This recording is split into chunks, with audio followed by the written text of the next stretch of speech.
And here's the other bike. Mongoose. Hitch. Cup.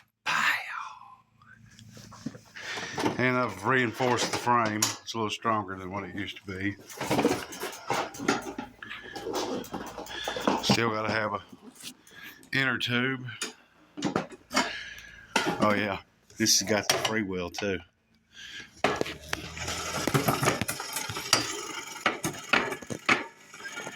For like jack shafts, just in case. Just in case. But yeah,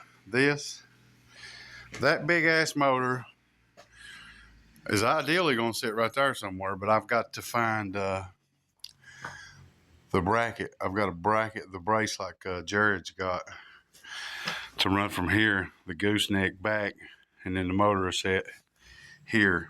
Honestly, probably it's gonna be big. We'll find out. Like, subscribe, comment, more to come.